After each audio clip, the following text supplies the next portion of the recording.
Is that what the underground bases is all about? Well, I have always had the conviction, and I've put this together over the years, that the so-called elite, the creme de la creme, when they're self-designated, you know, they have been preparing for chaos for years.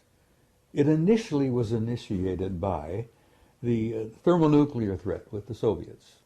Underground, fallout shelters where we could go. We have our own air conditioning. We can have our own food supplies and our own water supplies. That was a program that began that I worked very closely with when I was with FEMA over the years. I've been in underground facilities you wouldn't believe. Mm-hmm. And there are facilities everywhere that are not known. I mean, there's a big facility right under Fort Huachuca here in Arizona. I mean, a massive one. Never come out. It'll build up slowly, and it's already subtly begun. And they don't want to talk about it. No one wants to share it.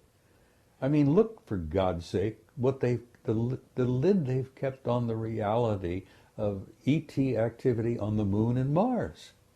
You know, when I met that crowd at Muroc, which is now Edwards, right, in '54, he met the Anunnaki.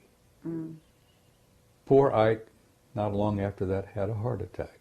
Mm. It was more than he was able to deal with. The shock of that reality took a toll on him.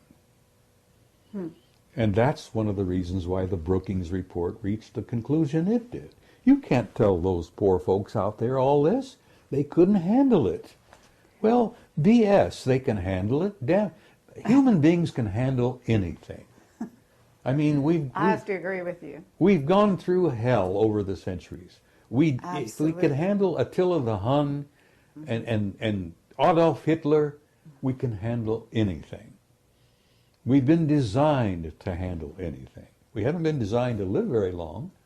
But then again, there's another story there. Right.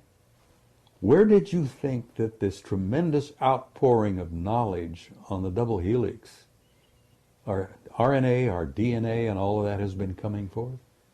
Is there some connection with the fact that maybe we now have a relationship with the guys who originally designed us in the first place?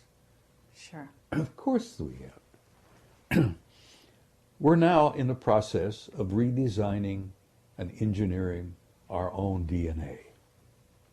And we're being told how, we're being shown how. And thank God they're sharing it with us now, because the first time poor old Adama and Iwa wanted the knowledge, they threw him out of the garden.